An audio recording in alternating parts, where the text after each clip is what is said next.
Hello to everyone who is here. For those who don't know, my name's Luke Filer. I'm an Amazon seller as well, and this is Thomas Parkinson. I'll let him introduce himself, but I think everyone probably knows him. Yeah, do you want to say anything about yourself? Yeah, cool. Obviously, if you don't know, my name is Thomas Parkinson, and I'm the founder of FastTrackFBA, and also an Amazon seller, same as Luke. We talk Amazon all the time, always talking shop.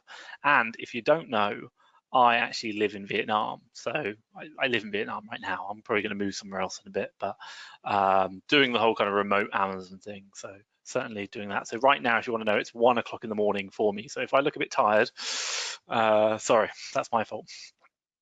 That's all good. It's all good. Yeah, it's a few hours ahead over there. I was thinking about that actually today, and you've done well to make it. I mean, I'm flagging already, and it's only 7 p.m. So it's that sort of Sunday feel, even though they're all kind of blurring into one at the moment. My God.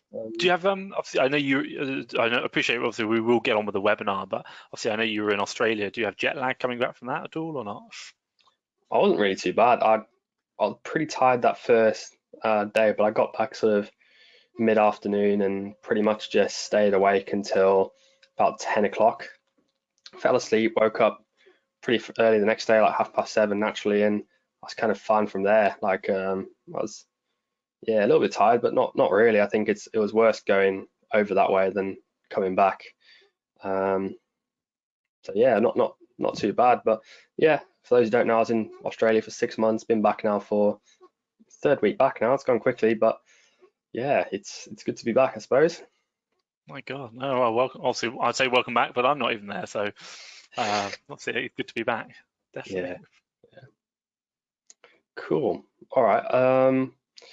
Hopefully everyone's getting in okay. That wants to get in. There's a few that are going to watch the replay. Hopefully that works. I can see it is said it's recording, so we'll see. Do you want to get started? Yeah, I think should we say today I hate to say it, I've got a presentation for you. It's a couple of slides I put together on a PowerPoint, and look, what I'm really going to do is talk through. So, if I kind of give you a bit of background, if you don't know, obviously I run FastTrack FBA, and if you don't know what that is, it's a lead sourcing service. So primarily we do lead sourcing, but also as well we train VAs. So we've got our own team of VAs. I've got my own team of VAs in my Amazon business, and we've got VAs who in other people's businesses that we've trained for them. Now, interestingly, the funny thing is the fact that, you know, don't get me wrong, we're coming through Corona right now. Sourcing has been super tough, and we've put VAs into other people's businesses, and sometimes they've struggled. I'm not going to lie about that. I think a lot of people have struggled, especially during this time. But what I've done, a lot of it is about actually getting on the phone to them, speaking to the client, speaking to the VA, really trying to analyze what they're doing, and really just look at how they're sourcing. And it's what's been really interesting is that why are some VAs done really well, why are some hasn't, and also what have we learned internally in FastTrackFBA, from what we've learned from those, the good VAs and the bad VAs, and what we've implemented. That's what I want to talk through today. Now, the one thing which I'll say, this isn't about VA sourcing. This is just about sourcing in general. So whether you are a VA or, obviously if you're not, you're probably not going to be a VA watching this, or whether you've got VAs or if you're sourcing yourself, the techniques, the things that we teach them, and when we try and deal with their problems, i.e. not finding enough deals, that's it, that is applicable to anyone, whether they're sourcing. And what I'll go through today is this isn't even applicable just for manual sourcing. The concepts behind it are very applicable for using software sourcing, using deal sheet sourcing. It's going to really just hone, narrow down, and make your sourcing more efficient. You're going to get more deals per hour worked, and that's the metric we work on in FastTrackFBA. And hopefully you're going to learn something from it or have some takeaways which are going to be really helpful. So what I will say is if you've got questions, drop them in. And obviously what I'll do is Luke, you know me, I just have a tendency to talk forever. Just interrupt me and I'll like jump in and try and answer them. So that kind of gives you a little bit of background about what I want to do. Yeah, Shall I get on, Luke? I think you can, yeah. So I think you can actually submit questions. So I can see Matthew to the test said, hey. So yeah, I think you can submit them. So I mean, even if you submit a question, we'll check those, make sure we're checking at the end to answer any of those. But Yeah, let's crack on, I suppose. Let's get into it. Try All and right, add as much fantastic. value as we can to people who've given up their time. Cool. Okay, so look, let's just jump into it. So what I'm going to do is share my screen. So yeah, that should be my screen share now. Hopefully nothing's private or sensitive being shared. But if I just come on, so look, first things first for you guys, or there we go, I'm just trying to move it around. I've got quite a lot on my screen at the moment, is to say, I just want to talk through, before you even kind of get into sourcing, think about setting yourself up first. Now, I'll kind of go through this, is to say, record everything. Now, you might just want to jump in, you might just want to start sourcing. I get it, there's a sale on, you want to start doing it. Oh, this week I need to go find X number of deals. I want to spend, $5,000, not a problem. But my advice is, before you start doing that, start recording it, because what you're really trying to do, and I'll come back to this, is to say that you are trying to understand what works and what doesn't. And even a 5-10% improvement in your sourcing ability compounded over multiple 5 and 10% make a massive difference. And this is what we see with our best VAs. And if I put it in perspective, our best VAs in FastTrackFBA will probably source 3 times as many deals as our worst VAs when they've just started and we've had problems. So that's a massive difference, 3 times. That's like 3 VAs for the price of 1.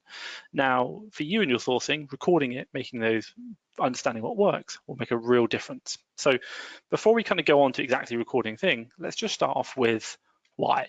Like, why are you sourcing? So the big thing is about asking why you're sourcing, what's your goal for this week? Now, I created a sheet called a fast sheet forecasting Amazon sales and stock. And really simply, I put a link here so you can click on that if you want to as well. But you can quite simply put in what your weekly costs are, how much profit you want to make extra, and what your ROI is. And then we work out, just the sheet really simply, how much you need to spend on stock. Now, that's super important because the first thing is you can keep sourcing, but what if you don't have a goal to hit, then you're just kind of aimlessly running. So what I really recommend is have a goal to hit, which it's a finite goal. I need to spend $5,000 this week, for example. And then what you can do is start to measure your performance every day. And if you realize, say on Monday you haven't spent £1,000, and Tuesday you still haven't spent another £1,000, then you go, I need to change something, because at this rate I'm not going to get to my $5,000 in a week. But if you're spending $2-3,000 on Monday, Tuesday, you're like, wow, actually my technique's working really well. Can I tweak it to try and improve something else? So I'd really have you recommend look at something like this, the FASS sheet. You can Google it, FASS sheet on YouTube, and you'll see my video about it, and you can download it yourself as well. And it literally just tells you how much you should be sourcing, i.e. spending every single week, to allow you to cover your costs and to make the certain amount of profit. So number one, understand why you're sourcing and how much you want to make. Then, I said it again, record everything. Now, I will talk about this later on, and Luke and I are doing some work at the moment, which is really, really interesting. But there's one thing you can do on Amazon. Whenever you create a new product, let's say, for example, you go into Amazon and add a new listing, what you can do is most of the time you add your ASIN, and then it creates what's known as a SKU, stock keeping unit, for you. Now, what you can do is you can put whatever you want in there. I can call it Tom1, Tom2, but I can put some other information in there if I want to. Now, interestingly enough, you can put information in there that's going to help you understand about that product. So for example here, this is another sheet I created, and you can search it in Google or YouTube, custom SKU creation, and I'll share a link as well. For example, here you might say like Argos, we just put 32 RGS. We bought it for £20, the date we bought it, how we sourced it, OA, the sourcing method, like FastTrackFBA deals, and then also how much we're looking to sell it for. And that information just gets encoded in a bit of text. But really simply is when you sell that product on Amazon, you can look at it on your phone and you can say, wow, I just sold this product. I can see how much I bought it for. I can see how much I wanted to sell it for. And then obviously Amazon Seller Central app is going to tell you what you actually sold it for. So you can see if it's working, if you're selling it more or less. And just that information, straight away, you're going to start spotting things. You're going to start spotting, oh, Argos is a great store. I seem to be getting a lot of sales from Argos. You're also going to be spotting maybe the sourcing method. Oh, FastTrackFBA deals, they're really good. I keep getting lots of sales from deals from FastTrackFBA. So you're naturally going to start seeing repetition of things which are working in your business. Now put it on the flip side. Let's say, for example, you're selling a product and it doesn't sell, and you have to go through that big list of all the old products which, should we say, aren't selling, the long selling products, the stores which aren't working, the products that you've just got to clear down, they've been sat there for months, maybe a year.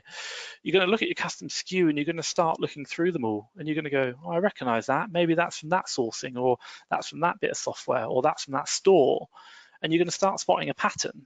And you're going to go, we should really stop buying from these stores because the deals just don't work, or they're not priced right, there's something going on. But just by having that information in a custom SKU really, really makes a difference for you being able to understand what's working in your business and also what's not working. And hence, you can do it a lot better.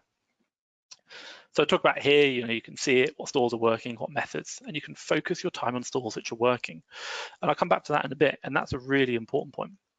So the other one we do, and we teach this with all VAs in FastTrackFBA, and we teach it to anyone, I say, is have a plan. Now, I'm not saying your plan's got to be exactly down to the minute, but you when you start sourcing, if you've got 3 hours or something, or 4 hours you want to start sourcing, even if your sourcing is, I'm going to go review FastTrackFBA deals, I'm going to go to tactical arbitrage, and then I'm going to go do some manual sourcing myself, that's fine, but that is a plan. You want to have a plan because it allows you to allocate your time to certain tasks or certain methods of sourcing. And then what you can do is you can measure the results. So you can say, okay, I went to FastTrackFBA, I found one deal that I liked. I went to tactical arbitrage and I found maybe 5 deals that I liked. And you go, well, actually, tactical arbitrage, I get more deals for the time that I spend. So by measuring and having that plan and recording what you're doing, you can see where you're finding more deals that you're buying as a result of that plan. So for us in the VA Academy and with all our team, we write a plan out, we choose our plan, we plan it out, and we write out the whole week. Now, interesting enough, if you've got VAs or if you've got a team, what I'd really recommend is let them write out the majority of the plan, but give them the guidance. So my purchasing manager in my business, what he'll say is he'll recommend stores that they should source from. Or if there's like a voucher code that we're aware of, or a sale on, or something that's going on, he'll recommend those stores. Or even if it's like certain categories we want to focus on because there's certain products, we'll pass that to our team to really focus them. And the reason why I say that is if you've got VAs, if you've got a team, what you can do is you can target them into certain areas to source. And the reason why you want to do that is because you want to source certain products, certain types of products, maybe certain stores, which maybe you haven't sourced in a while. And what you're going to do is you're going to then start getting your team to work on certain deals, certain types of products. And if I kind of give you another example, because I think I'm waffling a bit, is to say maybe a certain store has a cycle. Maybe it has a sale once every month, roughly, and this week is the week that should be having the sale. With my team, I would have them on their plan every day checking that store. So that the first thing they do is they check that store if the sale's available, and then bang, they're on it, because I know that store has a sale all the time. So roughly it's coming up around now, we should be on that. So the plan helps me structure my day, structure what I'm doing, but also if I've got a team, structure what they're doing and target them to deliver the results that I want. And again, coming back, recording what's happening. So recording what results I'm getting from that. And I put in here as well, give yourself some free time, in your plan. It doesn't have to be all work, work, work. It can be like, actually in my plan, I might be looking at other sourcing methods. I might be doing watching YouTube, for example, learning, always about continual improvement. It might even be networking, asking other people how they're sourcing. So that plan doesn't always have to just be sourcing. It can be about improving sourcing. And the good analogy, should we say, that I always kind of talk to people about is, I think it's, if you give me an axe to chop down a tree, I'll spend the first 4 hours sharpening the axe and then 1 hour actually chopping it. That isn't exactly right, I know. But the idea is get yourself better at what you're doing, become faster at it, and then go and do it. Make yourself more efficient, sharpen the axe. That's what I always think. So obviously create yourself a plan. That's going to have a real impact upon your actual structure of the plan, structure of your week, and it's just going to give you guidance like what to do and when. It makes such a big impact.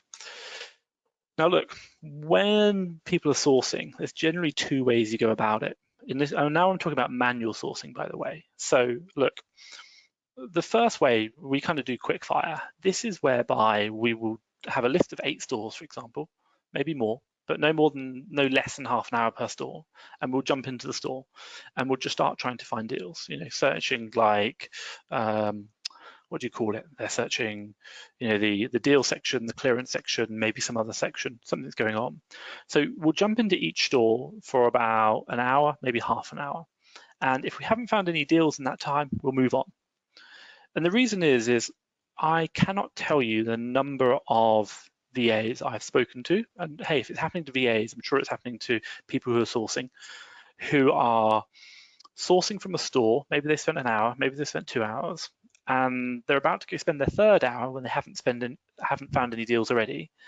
And I just asked them, I'm like, why are you spending another hour on this store? And they're like, because it's going to give me some deals and I'm sure. And I'm like, why? Why would you want to spend another hour on a store that isn't delivering you deals?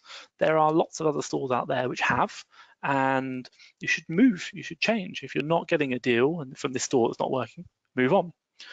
Now in FastTrackFBA, what we do with our team is we say, look, if it's a top store, and I'll talk about top 100 stores. So we have a list of our top 100 stores. If it's one of those, our team member can spend an hour on that store.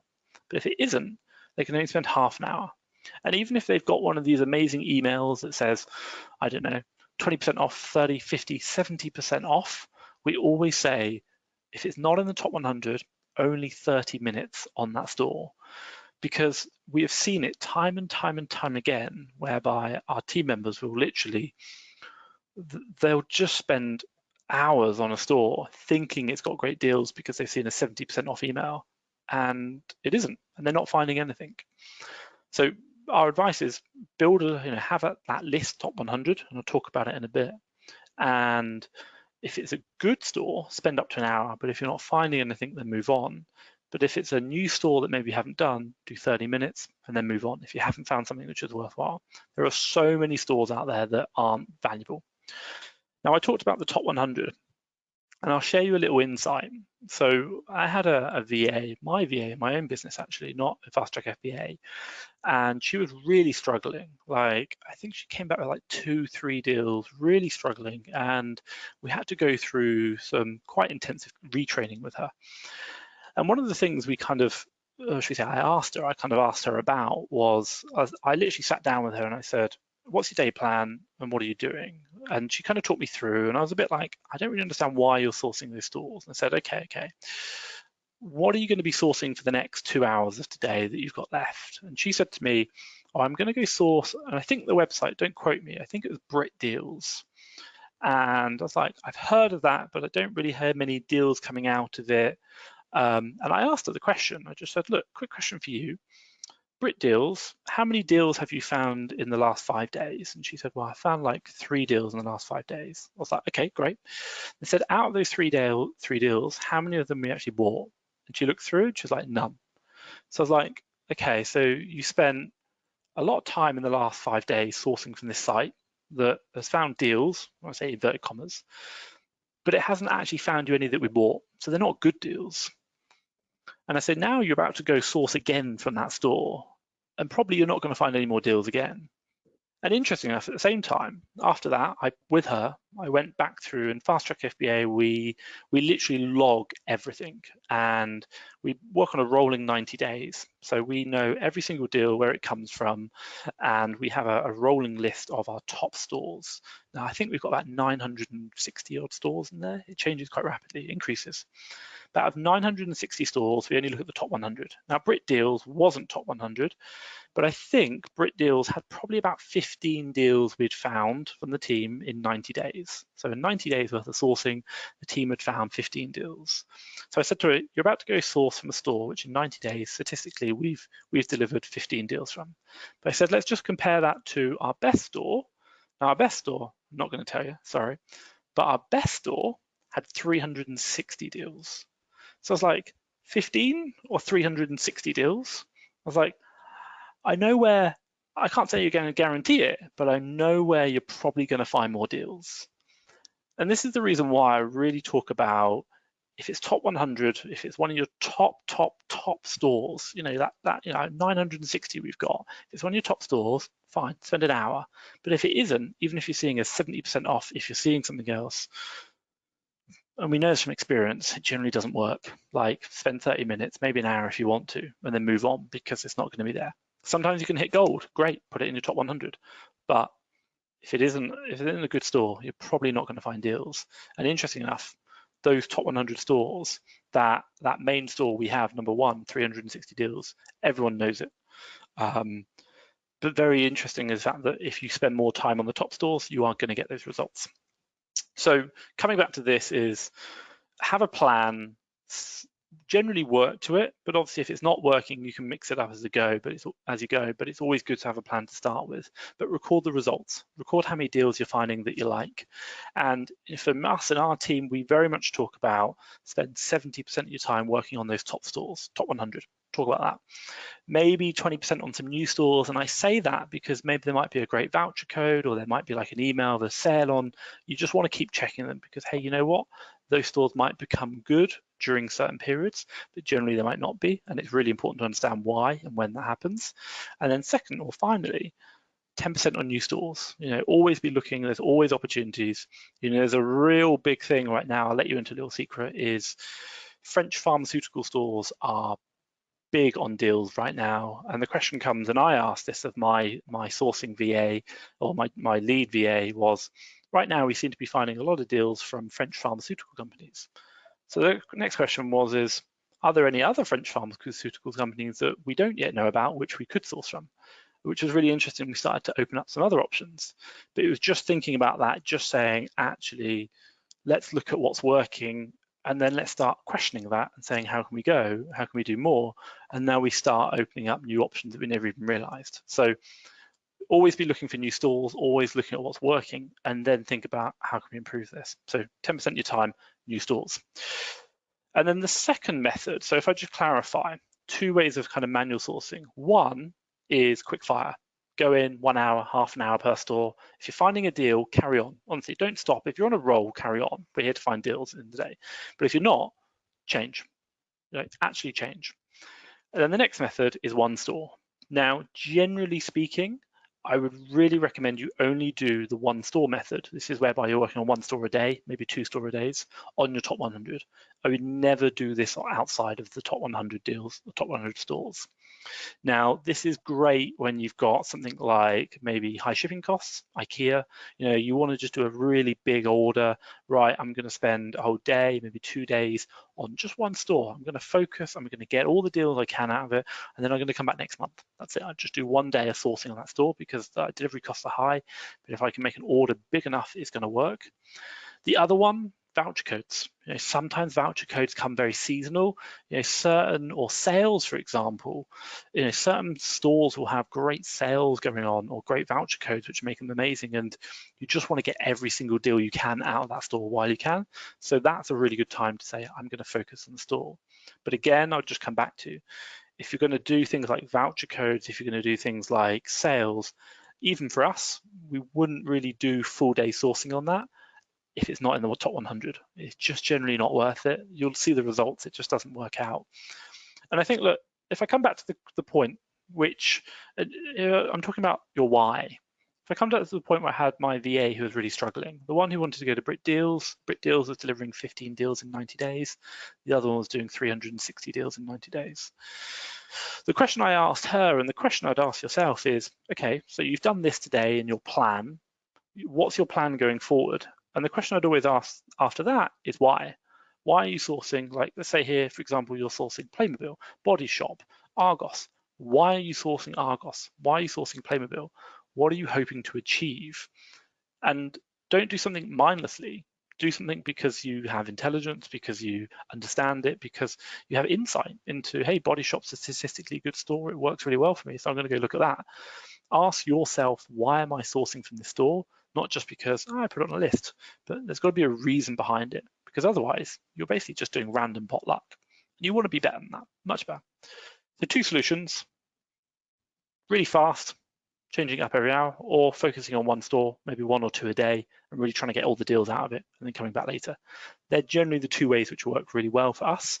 And that's pretty much what we do with all our VAs and all our teams and all the VAs work with clients. So I'd come back to it again, record everything. And for you, looking at custom SKUs is amazing. So you can record what sales. I talked about it before. I had a VA who was sourcing from Brit Deals. She'd spent hours on it in the days before, found 5 deals of which we bought 0. What had she just looked at that results, i.e. found X number of deals, sourced 0, then she would have gone, should I be sourcing on it tomorrow? Nah, it's not going to be worthwhile. But if she was looking at the stores which actually delivered results, i.e. deals, then it works much better.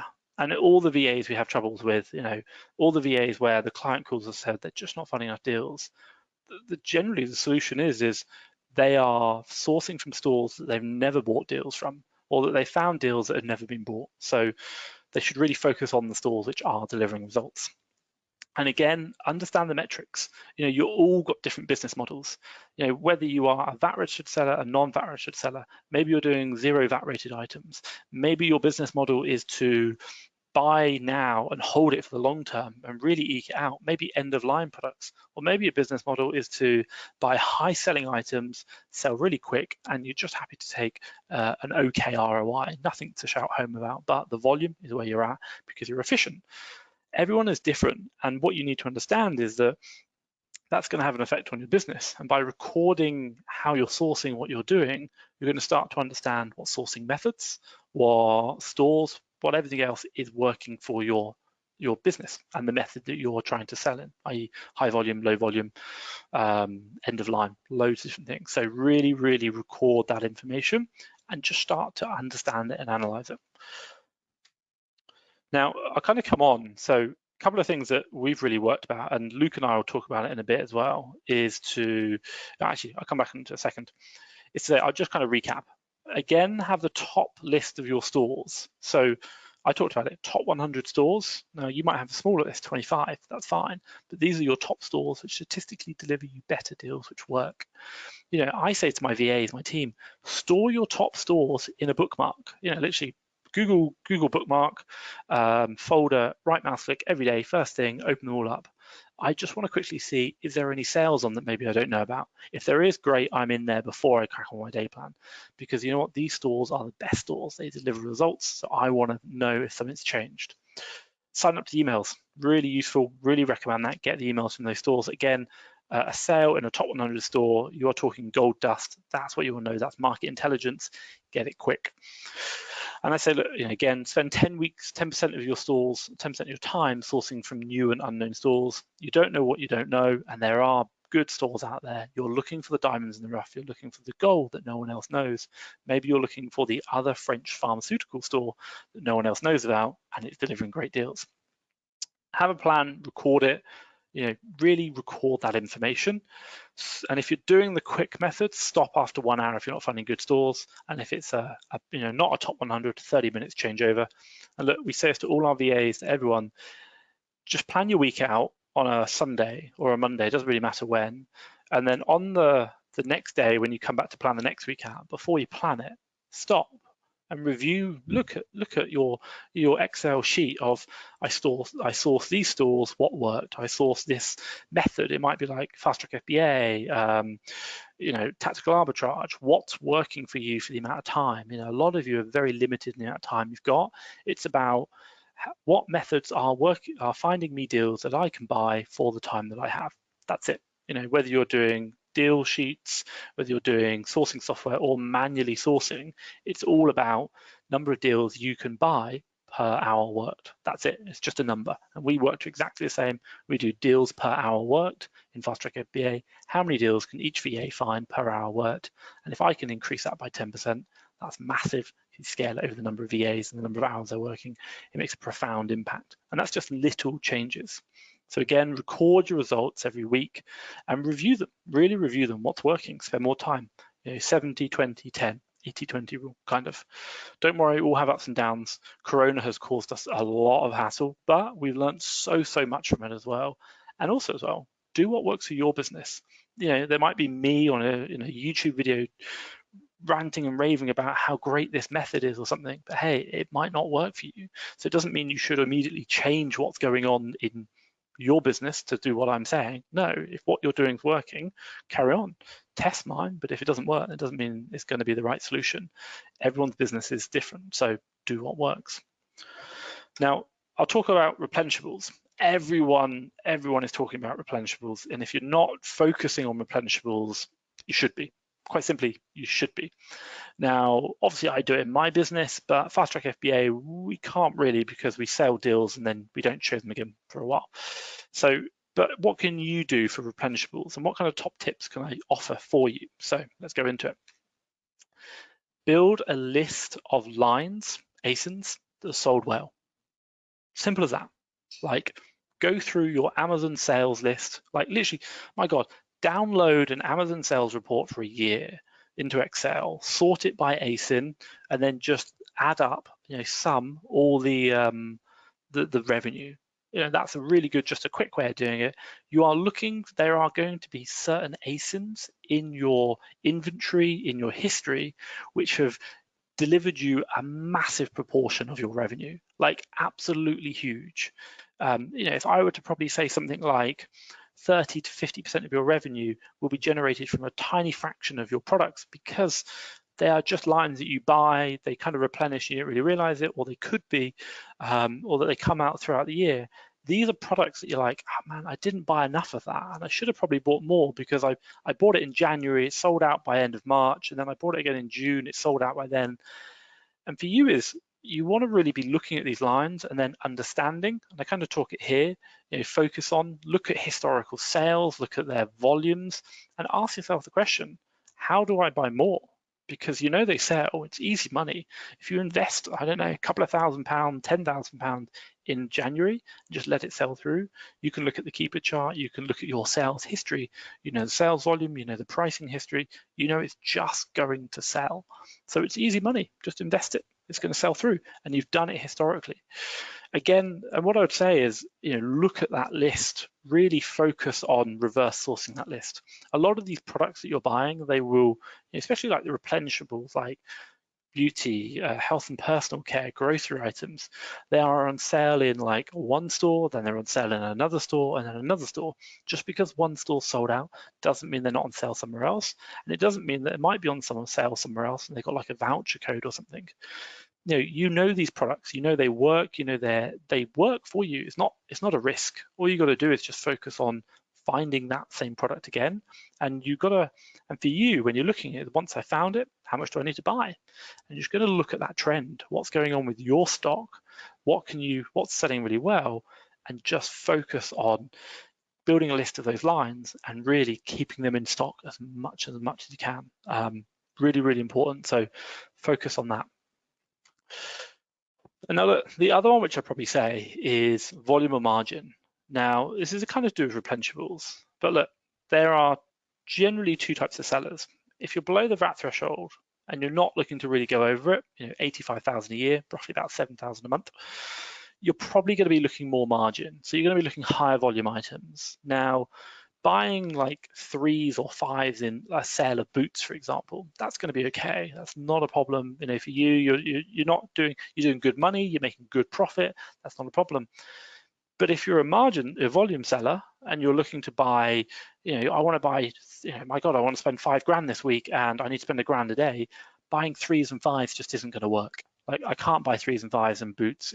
I'll be there forever. And you know what? Boots are probably going to cancel all my orders. It's just a pain. But interestingly enough, is you change how you source, because at the end of the day, it's your time. So really, not only, you got to look at, when we do our day plans, what we're looking at planning wise is to say, it's about how much you can buy. We'd look at deals found, I talked about that before, sourcing how many deals did I find, and then talk about how many deals do I buy. And for me and like my purchasing manager, and I'd probably recommend this for you as well, is to say that every day it might be like, I have a sourcing plan, and at the end of the day, it's just how much did I spend?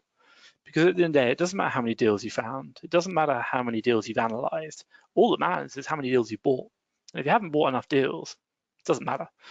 So I do it with my purchasing manager. We don't talk about deals reviews. We don't talk about anything. We just talk about how much have you spent. That is it. And so for him, focusing on great margin items in boots, which he can't get enough, he can't buy quick enough, and then they get cancelled, causes him massive problems in his amount he can spend every day. But when we go to something like Superdrug, yeah, the margins aren't so great, but I can buy 99, I can keep going back and buying more, I can buy massive volumes.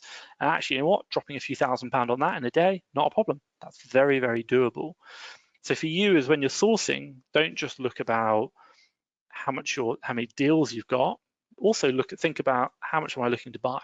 So it will change very much if you're a high volume seller or a below that thread seller, or what your strategy is. So have a really think about that. Think about your time. And I think, let me just think, that's pretty much it. Luke, you still there? Yeah, I'm here.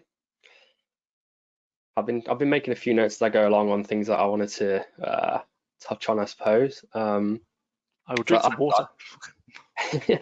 Yeah, I think that's awesome. I think the one thing I sit down and do when I sort of look at a webinar and I go, I really want to sort of give value. I don't just want to sort of sit here and go, oh, online arbitrage is awesome. You need to do online arbitrage. This is how much money I've made doing online arbitrage. I've been to Australia for 6 months. You live the dream doing, I think I've got to sort of hats off to you there. I think that was awesome in terms of really adding value. And I know there's a few things that, I'm even going to crop this video and send it to my VAs to go, have a look at this, and the replenishing section to the team I'm getting replenishing. So I think that was awesome. But if I run through my notes, and a couple questions for you as well. But I think firstly on custom SKUs, if I look at changes in my business recently, I'd say that is one of the biggest things that's benefiting me. And it's not necessarily just the obvious things. I think one, in terms of, you can really go deep into analyzing performance of sales with custom SKUs, which is awesome in itself. But not only that, like, one thing we do in our business, we check the managed orders daily to try and spot anything that's selling quickly, so you can try and replenish it as soon as possible. And just having that like SKU there where you don't have to copy it and go into your sheet and check it all out. Because I might be dumping stock and, okay, yeah, I'm selling 10 a day, awesome, but I'm selling at break even. Maybe that's not the case, but if you've got the kind of buy price, sell price there, you know roughly what's going on, and that information is awesome. And another case is repricing. Or even reviewing inventory. Like if you're repricing, you've got that SKU there, and you want to sort of check that stuff's repricing as you want it to reprice, or you're doing inventory review, it's really useful to have that there. So I think that's a massive tip. And once you've got that set up where it's automatically generating those SKUs from information in your buy sheet, like, it doesn't take any more time doing that. So I think, yeah, in terms of that, I just wanted to really sort of recommend that to people who aren't doing it. Yeah, I think touching on where you say stores, I had an example with my team. I was checking some of the deals they submit, and for those who don't know, I've got a few sourcing VAs, so I don't see all the deals that they're submitting because I've got a senior VA who then reviews those. But I was checking some that are being submitted, and I noticed one of my team submitted 3 deals from one store in the space of 3 months. And this store, you have to spend £50 for free delivery, and we couldn't get to £50 for each item. So we've never actually purchased anything from this store, only submitted 3 deals. And it's kind of like, well, that's a perfect example, I think, of where it's really a case of looking at, and if they've only spending 10 minutes a week on it, yeah, fair enough, but I don't think that's really the case. So yeah, I think I see that all the time. I see that, with so many, clients, and the VA will go out and source from a store that has a high delivery charge, and then they spend like an hour, they find a deal, and obviously like, oh, I like the deal, but it's too expensive to ship, and you're basically like, you've just wasted an hour. Like, you've really wasted an hour. Either you do it full on or you don't do it at all. There is no kind of half measure with those kind of stores. And it's really interesting, like, giving that feedback, even looking at like the plans and understanding, why didn't we buy this deal? Okay, well, let's rule that store off. That store we can't do randomly. It's got to be a focus time. Learning that information, because it's just, you're wasting your life, aren't you, if you keep doing that store randomly for 1 hour. Yeah, and I think you touched on it there in terms of feedback. That's one thing as well, in terms of making sure if you do have VAs that they understand our deals being bought. And that's one thing. Like I didn't even realize, but I think some of the team didn't even know that they could check the buy sheet to see if their deals are being bought or not, that kind of thing. So that's obviously a big deal, and something that's kind of obvious, but you don't kind of realize it at first. But I also wanted to mention, and maybe you would have a comment on this, but it's not necessarily just by store, I mean, but also by method. I know I think you do purely manual sourcing, but for those with sort of software and those using FastTrackFBA, you might want to sort of look at which sourcing methods are working for you. Like, and interestingly, like you can compare, especially if you're using a custom SKU, you can really analyze that deeply. But you can get a VA to be conscious of maybe they're going out and scanning a bunch of stores or a category and looking at categories that work in stores that are working. There's all these different things. At least that's why I wanted to add. And I sort of had a question for you about, or do you want to add something there? Sorry. Well, interesting. If you want to know, obviously in FastTrackFBA, we only do manual sourcing. We don't do anything else. But internally in FastTrackFBA, we actually subcategorize how we do manual sourcing. There's lots of different ways of doing it. So we actually track what works and what's not working within the subcategory of manual sourcing. So it's like you can go into real level of detail. And my senior VA reports back to the whole team, these categories you want to source, these stores where you want to get them from, and this is the method you want to use because this is what's working. And then the team are like, cool, let's do it. And then interesting enough, sometimes we do tests, we love testing. Sometimes we hide the information from certain VAs, so we don't show it to them. We say, okay, you're on the test this week, you're not getting any information. And then we see what results they get. And because we want them not to know what's going on, and we see, is it actually helping? And it does, it makes a real difference. Cool.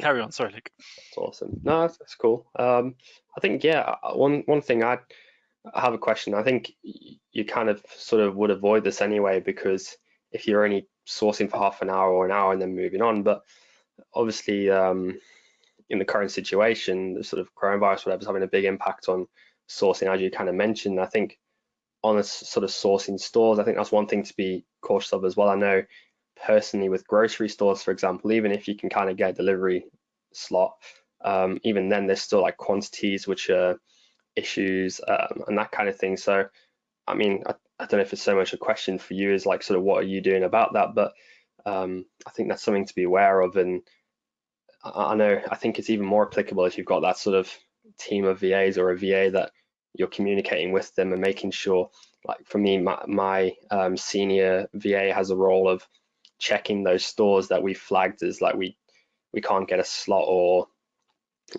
there's quantities or issues, or we've noticed stores where previously you could get free delivery over £40 and now you can't, you have to pay sort of delivery for any order size. So yeah, I guess, is there anything you want us to talk about there that you guys are doing, maybe that you can tips, or is it just kind of being conscious of those stores? I mean, in the FastTrackFBA business, we listen to our customers, and if we're getting a lot of complaints, like you can't, like I think Asda, I think I saw it this week, Asda, we still said no, we can't continue sourcing from Asda.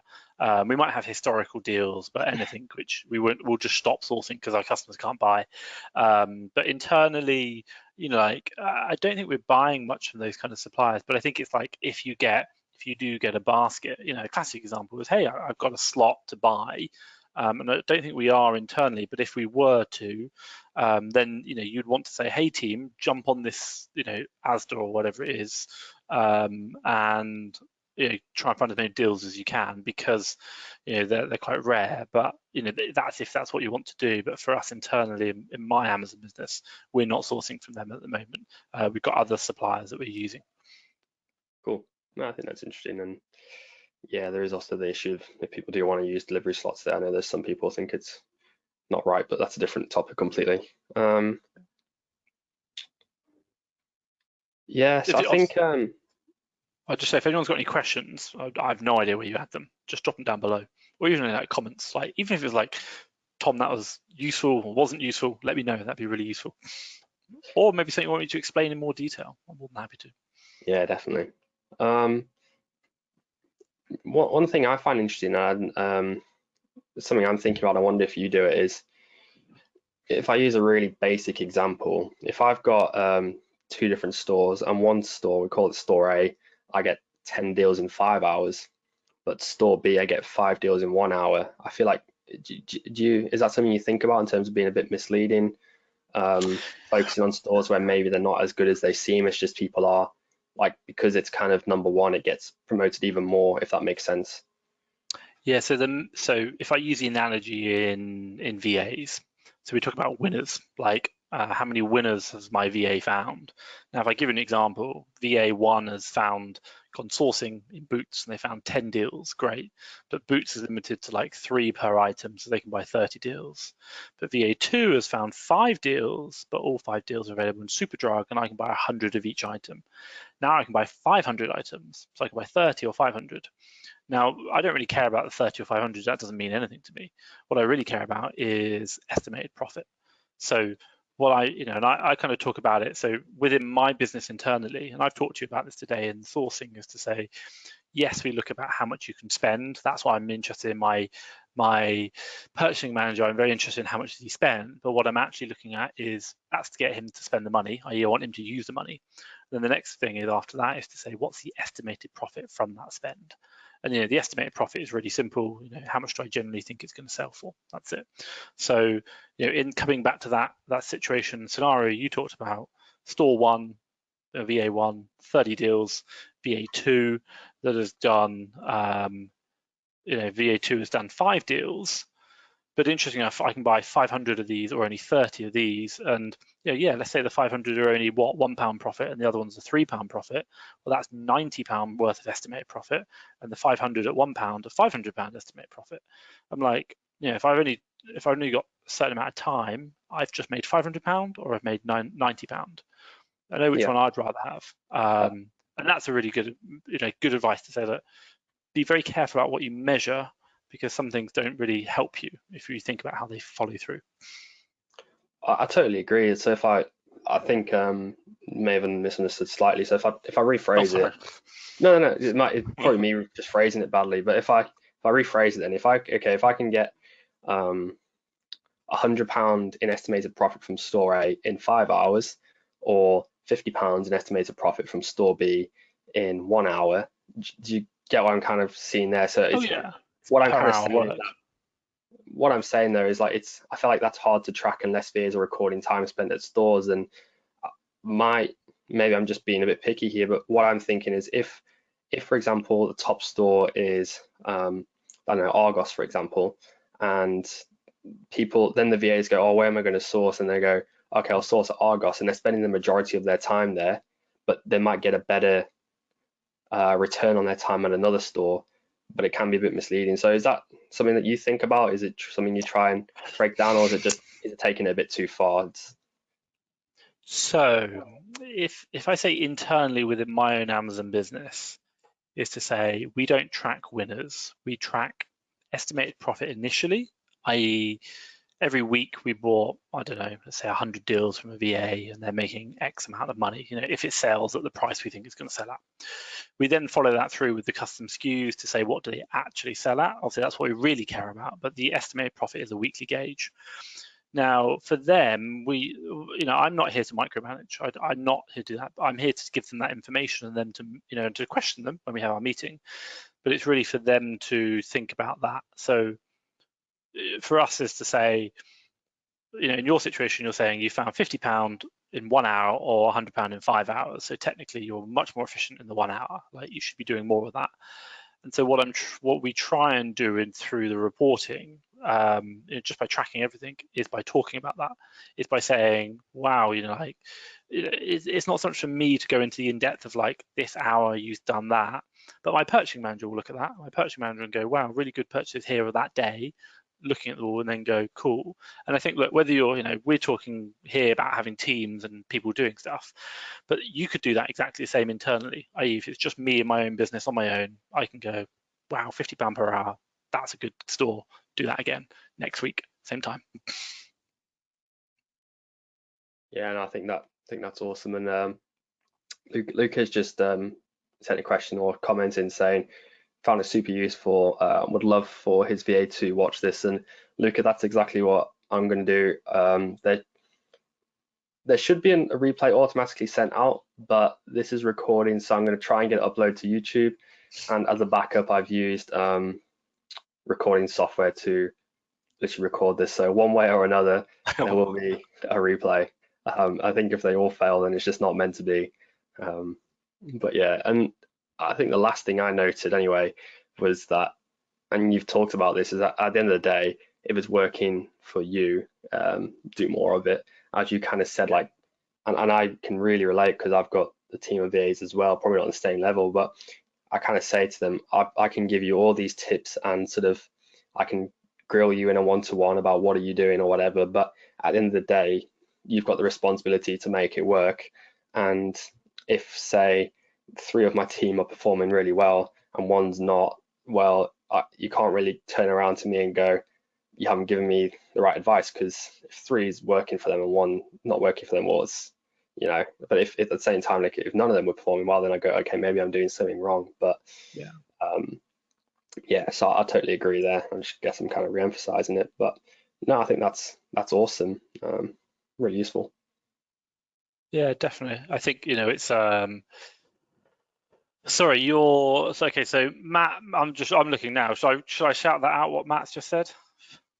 Yeah, if you can see, I can't see anything. Oh, okay, So yeah. Matthew Lowe has just said, guys, can you please explain a bit what more your VA structure looks like and roles, purchasing manager, sourcer, etc., etc. Do you want to do yours, Luke, and I'll talk about mine? I don't think they're much different. Sorry, let me just read that again. I'm trying to see if I can make it a bit bigger. Guys, can you please explain a bit more about it? Yeah, sure. So I've got 4 sourcing VAs. 3 I hired back in this time last year, and 1 I actually utilized Thomas's service. So Thomas, for those who don't know, trains VAs. I think he mentioned it, and that's the service he offers. So if you are interested in that, drop a message. But yeah, I've got 4 sourcing VAs, and their job is just to source. There's one. I'm working on my replenishment system at the moment. I'm getting one to help with that, so they'll take some of their time out from sourcing to help with the replenishment management. But I think you've got to have someone who knows the sourcing to be able to effectively do the replenishment. It's not just about looking at stats, so that's why I'm getting them to help with that. So that's like the base foundations. Then I've got someone who I also hired back this time last year, started sourcing. I kind of pinpointed them as the person who I wanted to take to the next level, and they gradually have taken on more and more responsibility in terms of reviewing deals, being responsible for trying to manage those 4 sourcing VAs, and I'm trying to incentivize them more and more to take on more and more responsibility. So my end goal is to try and remove myself as much as I can from the business, and they're going to be taking over a lot of the sort of sourcing aspects, managing the sourcing team, I suppose, and doing as much as they can. So at the moment, the key parts of their role are to review deals submitted by the sourcing team. They're done a bit of purchasing. They're doing more and more of that. Ideally, I want to get to the stage where I'm not purchasing a single deal. They're doing all the purchasing. They'll also manage the replenishment side of things, but again, they're kind of just starting with that. I'm trying to work with them as much as I can. So those are the 5 on the sort of sourcing replenishment side of things. And I've got another VA who works part-time, admin sort of stuff. So I guess that's a bit unrelated, and they've never done sourcing before, so I try and keep that sort of separate. Yeah, I think that kind of answers your question. If you want any more detail, I suppose the one tip I can give in terms of not necessarily what I exactly get them to do, but analyze where you're spending your time and look at what you can outsource, I suppose. And I mean, you've got to kind of think, I suppose, specialize. And I don't, like, if I look at it from a point of view, I really value my senior sort of purchasing manager type figure, his time a lot. So I don't want to get him to do stuff that anyone can do, which I sort of just get recently hired an admin VA to do, because they haven't, the admin VA hasn't spent a year sourcing, reviewing deals, purchasing, getting into, basically I want them to understand my thought processes. And yeah, while I try and document as much as I can, like how I purchase, how sourcing and stuff. But even if you read a really, really in-depth guide about sourcing or whatever, you've still got to then go and out and actually do it and get experience, whatever. So yeah, hopefully that helps. I can see I said you think that's good. Cool. All right. Yeah, so Thomas, do you want to talk a bit about that as well? Yeah, I'll go quite quick. Team of sourcing VAs and a purchasing manager, and then one assistant. The one thing which I'll probably add to that is I use a lot of internally built software. If I put it in perspective, we track. I talk about estimated profit and actual profit. One VA will be generating £800 actual profit per week, which is incredible, like really, really good.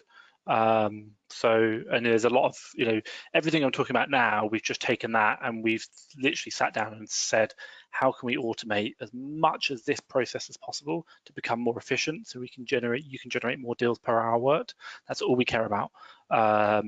And that's all we want to do. And then, and then they find a deal, it goes into a workflow, all automated, custom built.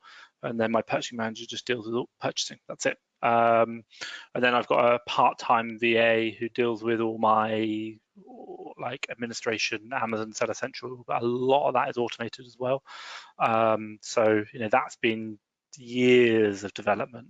But again, everything we do in our business is everything I talk about here, but just trying to scale it more with software, trying to make it automated.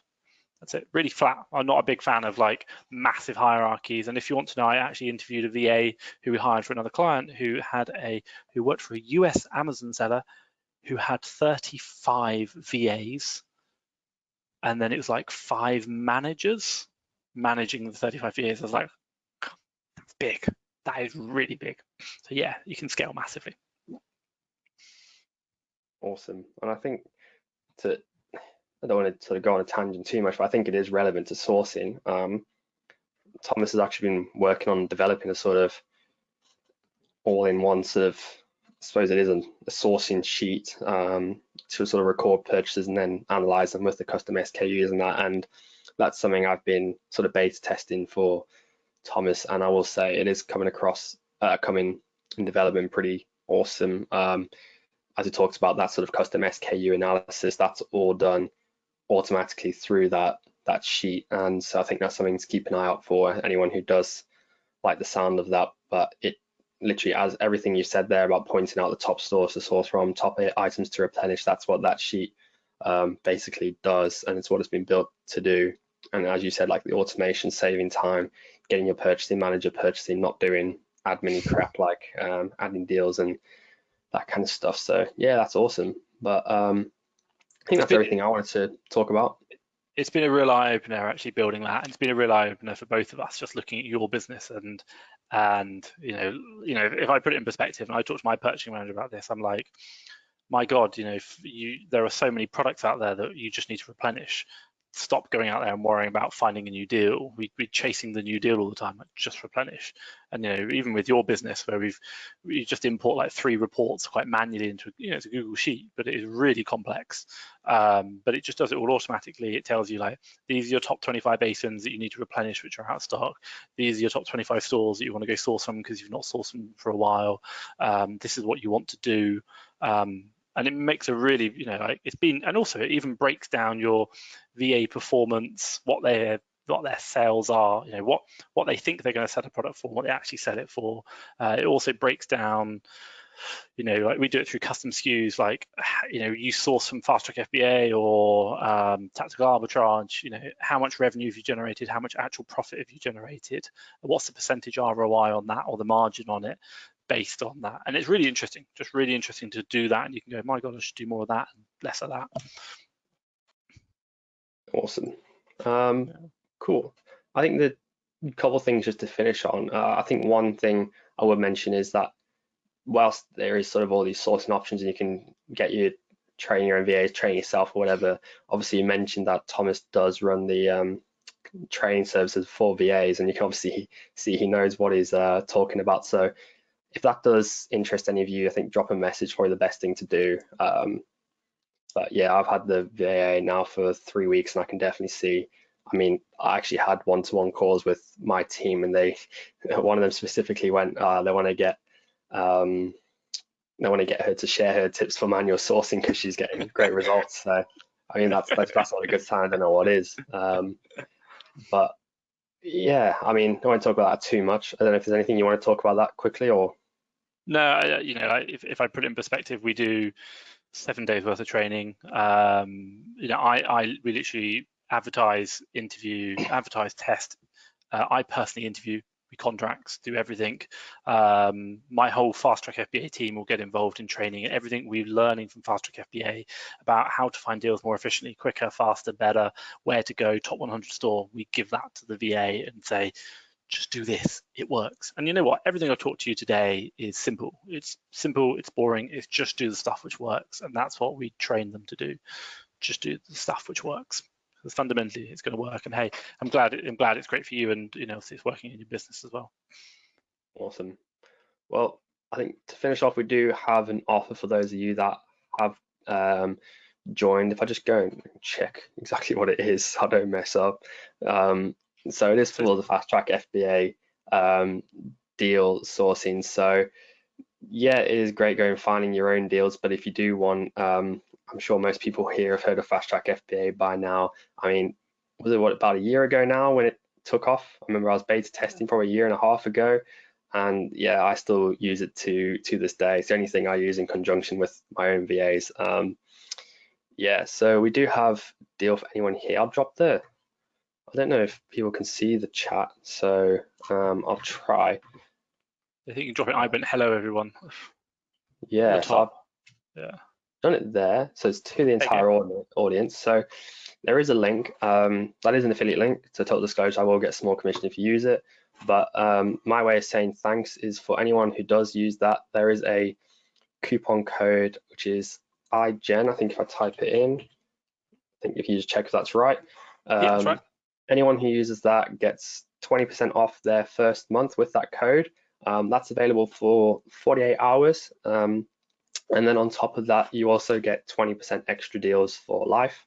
And as an extra thank you for using that, I'm going to give the first 5 people who sign up a free coaching call to discuss whatever you want, try and help you in whatever way I can. I mean, I'm not going to say I'm the most experienced seller in the world, but I have been selling full time for a while now, and think I've learned quite a lot. And yeah, so that's all I wanted to finish on just quickly at the end for anyone who is interested in that. But yeah, it's been awesome. I know I've learned a few things there which I'm going to take away, and as Lucas said, going to get the VAs to watch this as well. I mean, a lot of the stuff I've kind of said, but maybe hearing it from someone else will help even further. But yeah, awesome. Is there anything you want to add as well there, Thomas?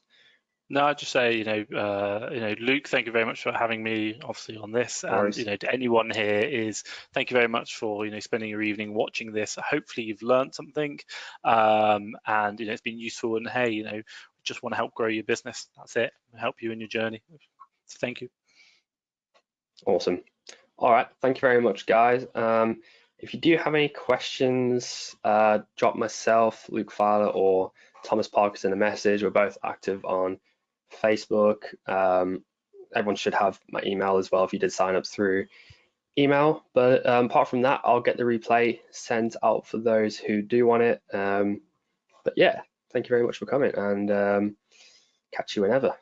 Now I've just got to figure out how to try and end it. The red button, I don't know. Thank you very much. Take care. Catch you guys. I'm sitting here waving for a long time. Bye. Oh, bye. I'm looking now and I genuinely I click Bye. end webinar. All right, cool. I think it's going now. Cheers, guys.